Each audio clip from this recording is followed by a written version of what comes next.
Hello, I'm Tim Cook, the CEO of Apple, the biggest company that has ever existed. And we've created a thing called a watch. Nobody ever owned a watch before, and now they've got a watch. And they can use all the crap that's already on their smartphone on their watch. Because that's what we want, is to have redundancy. I sure hope you like your special iPhone and that now you can use your watch to do everything else, including pay for stuff like the watch that you're buying, which costs a lot. Hey, Apple's really great because we created the podcast. Because remember, we had the iPod years ago. I'm getting off track. You should support the independent podcasters. They're the ones that need support, not the ones that already have the big bucks, like the Mark Marons and the other cute guys. Adam Carolla, he's kind of cute with his curly hair. Not exactly my type, but listen to independent podcasters like Mike Matthews. He has no hair, and here he is with his show. This show is clean, pretty much. Mike's Daily Podcast. Episode 852. Hello, it's Mike Matthews broadcasting from Cafe Anyway, here at the last place on earth located somewhere in Podcastro Valley.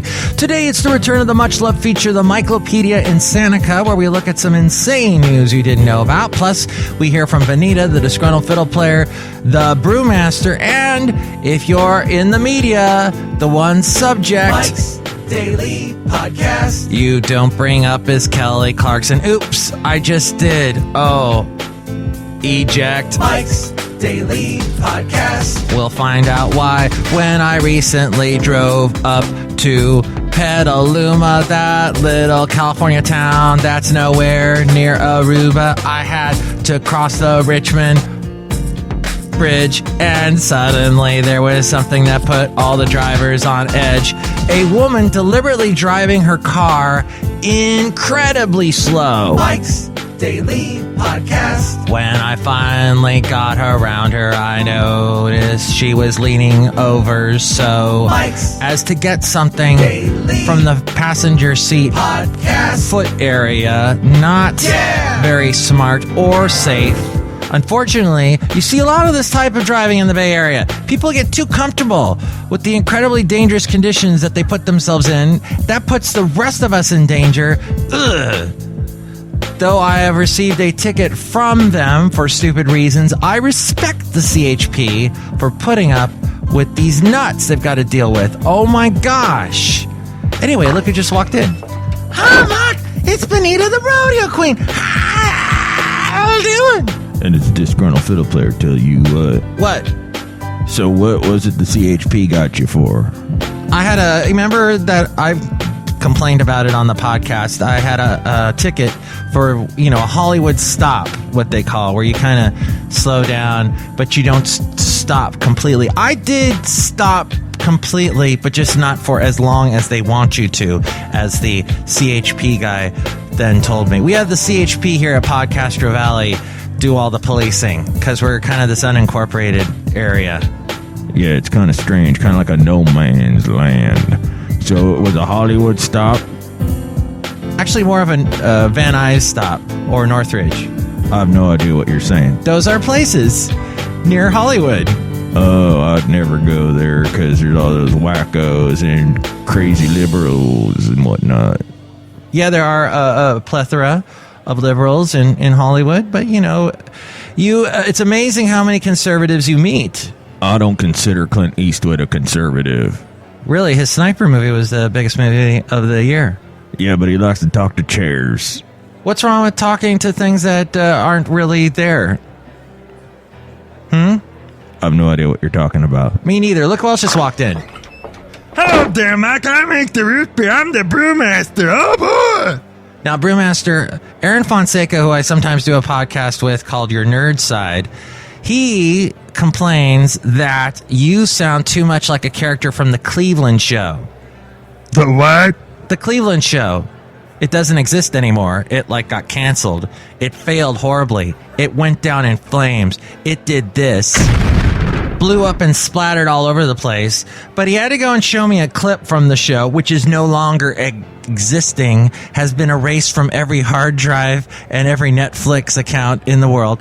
That there is a bear on that cartoon that sounds a little bit like you.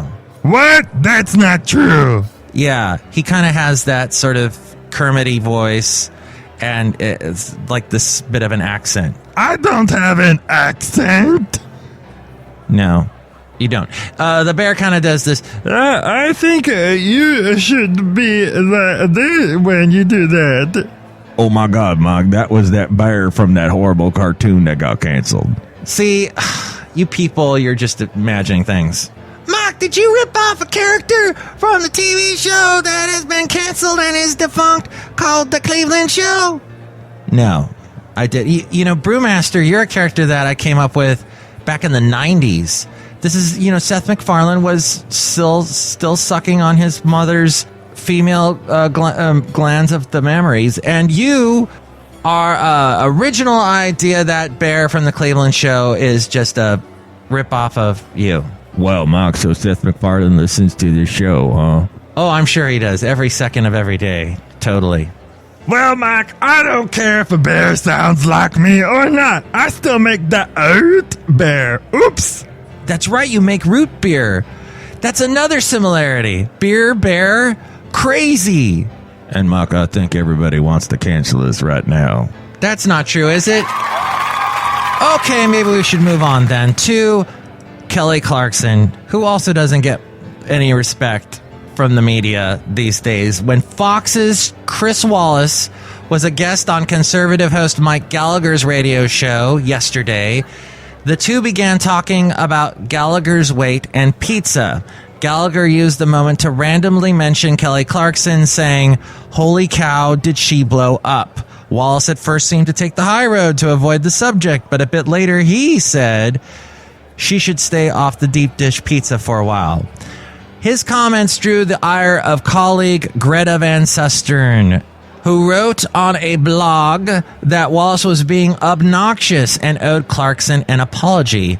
Kelly, who gave birth to her daughter in June, coincidentally appeared on Ellen DeGeneres yesterday and touched on criticism about her weight. She said, quote, "I think what hurts my feelings for people is that I'll have a meet and greet after the show, and a girl who's bigger than me will be in the meet and greet and be like, wow, if they think you're big, I must be so fat to them. And it's like, you're just who you are." This according to the Huffington Post.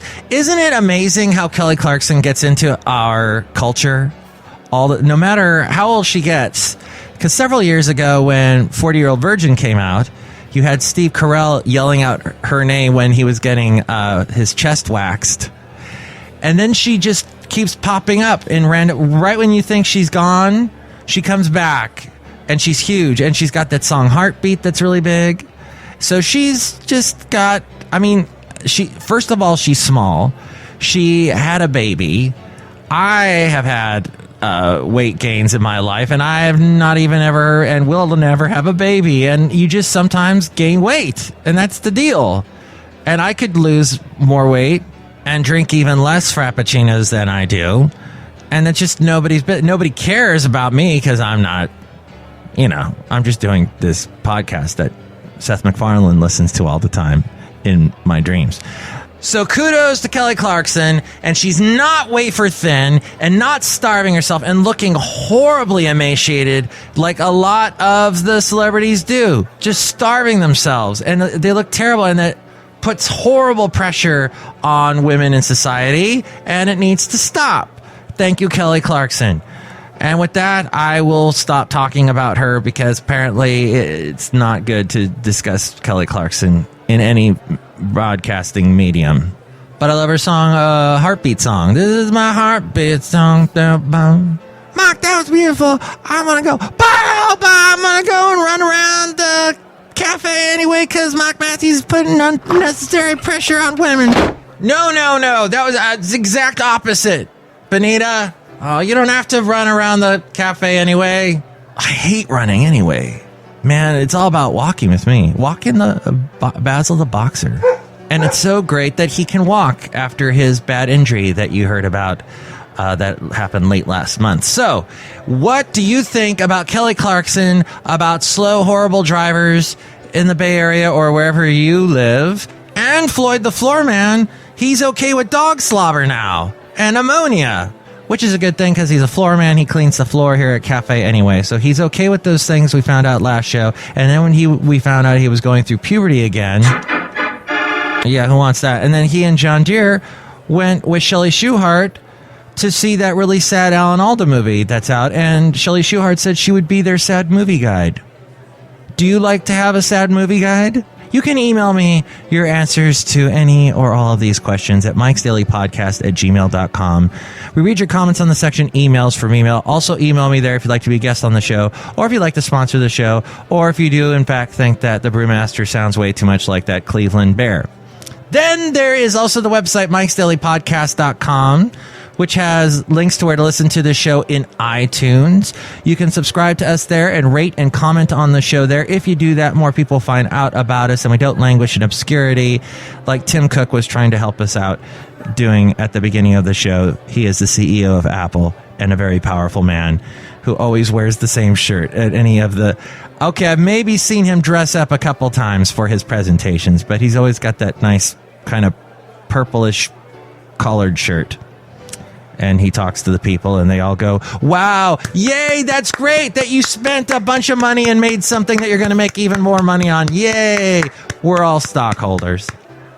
You can also listen to the show on YouTube, SoundCloud, TuneIn, Stitcher, Podomatic, Mixcloud, Spreaker, Player FM, Ameristream. And I'm on the air in Connecticut weekday mornings from 6 a.m. to 10 a.m. And on the air on a country internet radio station called Country Crossroads. I'm on that weekends, 11 a.m. to 4 p.m. Pacific time. Links to all those at MIKES-DAILY-PODCAST.com. And you can tell your friends about this show through Facebook. Like the Facebook page, and when I post a new show, share it with your friends, and more people will find out about us. And you can also follow us on Twitter. When I tweet something, retweet that to your friends. That also tells them more about the show and helps more people find out about us. You can also find links to where to listen to us on Instagram, Yelp, and Tumblr. There's also the blog, the Daily Podcast Picture, all my past interviews.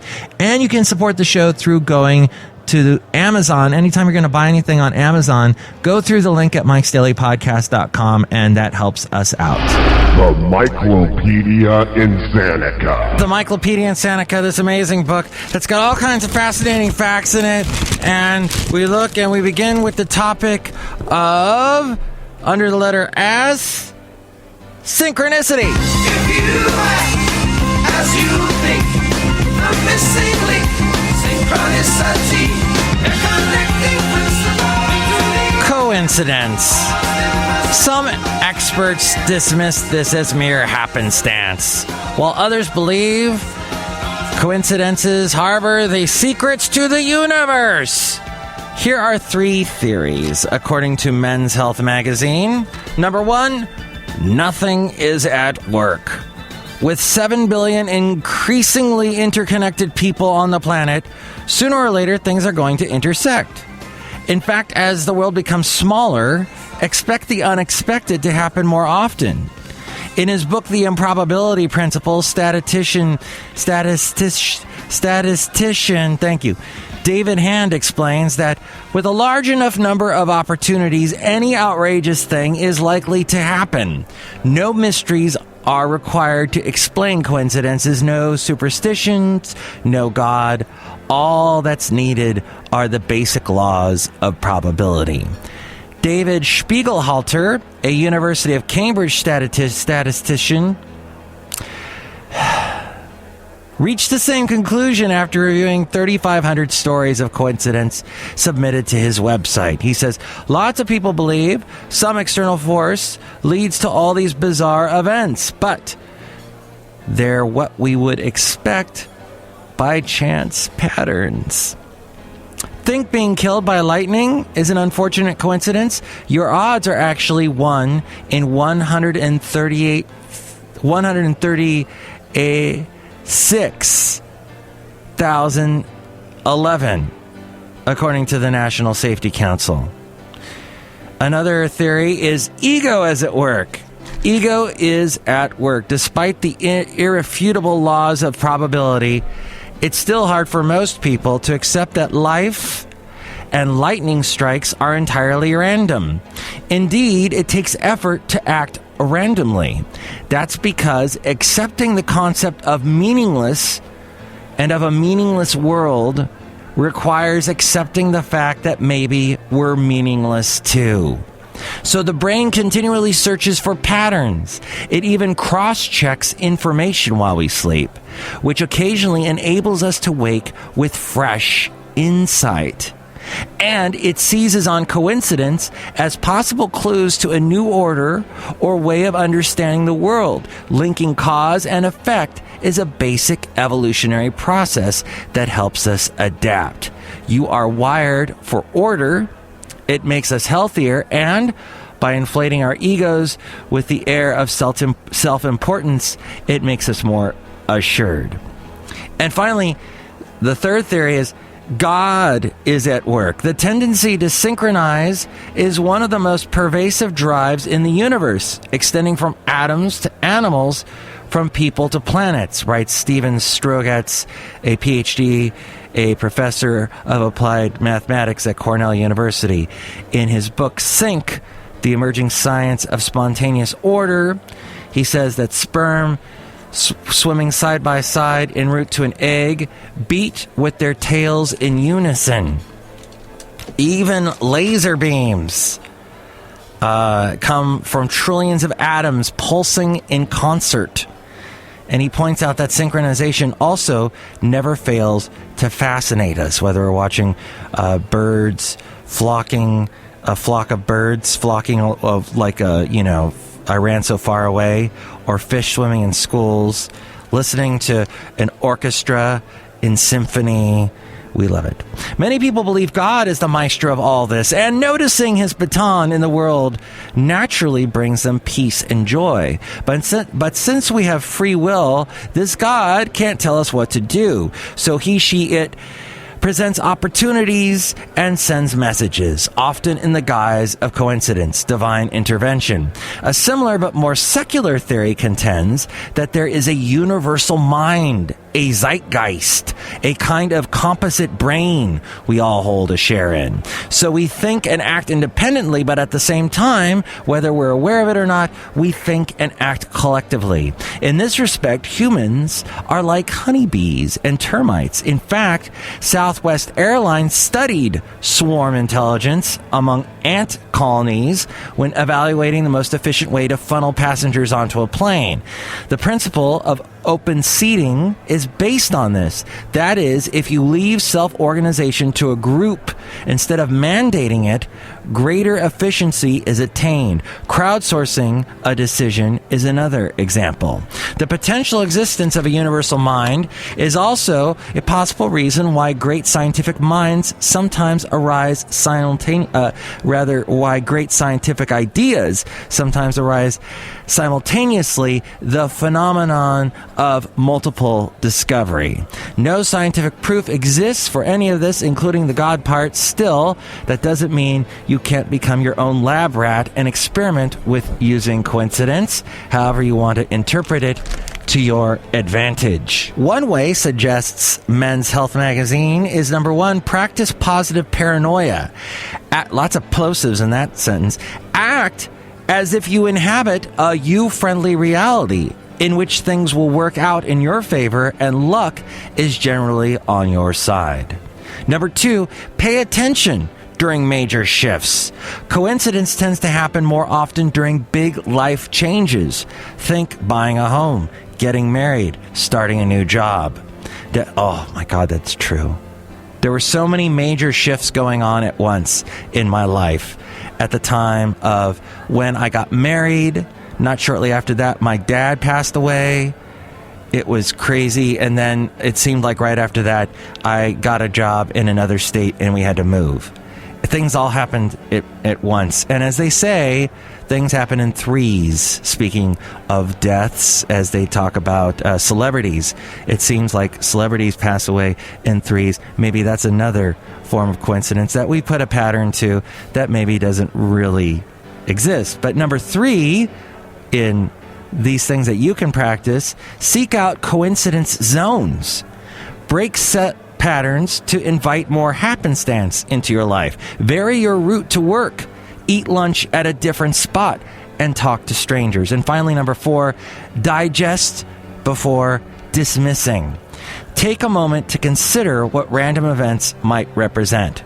Could being bumped to another flight actually be an opportunity?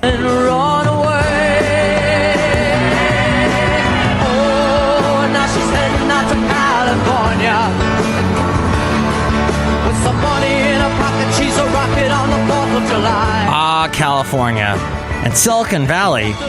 Silicon Valley's newest startup is not an app or a gadget, but it is, in the parlance of the hoodie-clad, disruptive. Wealthy venture capitalist Tim Draper, who funded projects like Hotmail and Skype, wants to split California into 6 pieces, this according to Time magazine. One piece, the state of Silicon Valley, would stretch from the top of San Francisco Bay Area down through San Jose, stopping just before the vineyards of the Central Coast. The idea is that the new piece, the new state, would be more efficient and governable. Last year, the consortium backing the plan announced that it had submitted enough signatures to put the issue in front of voters in 2016 as part of the state's Democratic ballot initiative process. That the plan has little chance of becoming a reality. The Constitution requires the approval of the state assembly and Congress. That hardly matters. A sovereign Silicon Valley would be the richest state in the U.S., with annual per capita income of $63,288, which would be the highest per capita income in the state. It has its roots in the valley's libertarianism, according to Matt Vella. This is a place, after all, where PayPal co-founder Peter Thiel is funding a utopia at sea. Venture capitalist Balaji Srinivasan has proposed a deregulated territory devoted to experimentation, and Elon Musk has toyed with the idea of a Martian colony. This is a place that not only knows what it wants, but increasingly thinks it knows what's best for the rest of us. The tradition holds that a good idea trumps convention or existing law in Silicon Valley, but the Silicon Valley that has created remarkable products and wealth is also prone to alienating detours like Bitcoin and Soylent. Soylent, the trendy open-sourced food substitute. Soylent Green, our people! Then again, this wouldn't be the first time California was shaped to serve powerful interests. At the turn of the 20th century, Harrison Gray Otis, publisher of the Los Angeles Times, used inside information and his newspaper to funnel water from the Owens Valley to the then fledgling city of Los Angeles, which then built the city of Los Angeles. If anyone watching the movie Chinatown would know. But then, what are the states that California would be split into?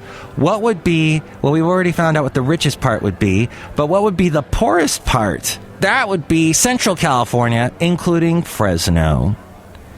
The largest population in California would, of course, be around Los Angeles, the West California section, which includes LA, includes the big chunk of the West Coast, like Ventura, Malibu, but it stops before you get to San Diego. Then the smallest population would be actually North California, which would include above San Francisco, Marin County, and Sacramento, but stop before you get to Chico. Oh, it's a crazy map and a crazy idea. Follow your heart, or at least pay attention to your heart. Seriously, put down the bread. This also from Men's Health magazine. Cutting carbs, not fat, makes for a healthier ticker, according to a study published in the Annals of Internal Medicine. After 1 year, the increase in HDL cholesterol, that's the good kind, I always forget that. LDL, the bad kind. So the increase in HDL cholesterol among carb cutters was 4 times that of people on a low-fat diet. Lower carb intake means your body burns stored fat for energy, leading to improved heart health. Just be sure to opt for healthy fats, such as olive oil.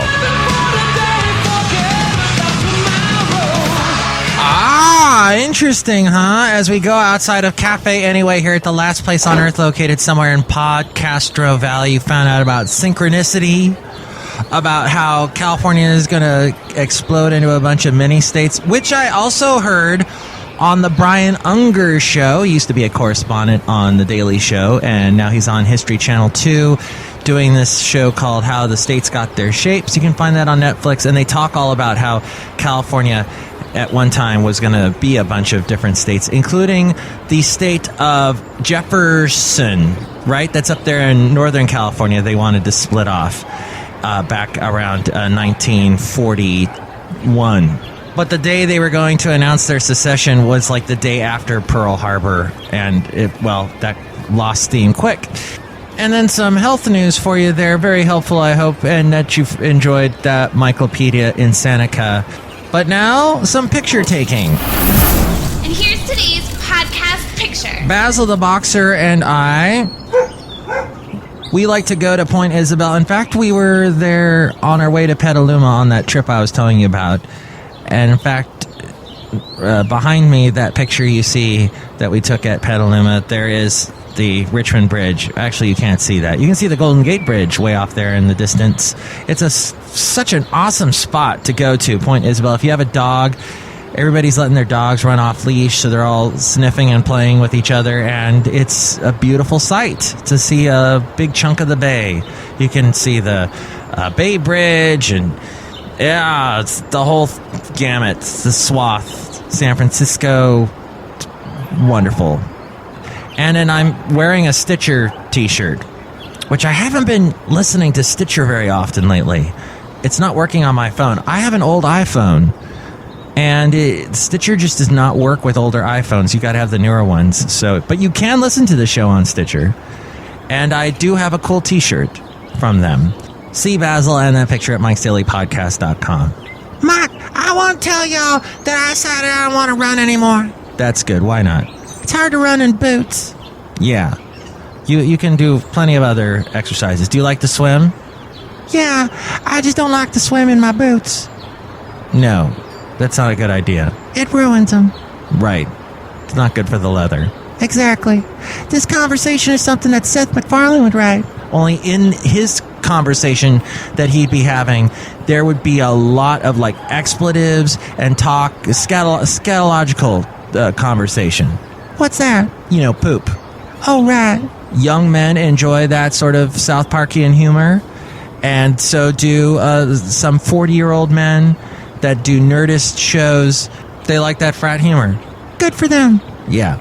And then the next show, we're going to have a really cool singer-songwriter. He's been here before, but he's got a brand new album, and it's so fun to talk to him. He's actually been here before, has met Basil the Boxer.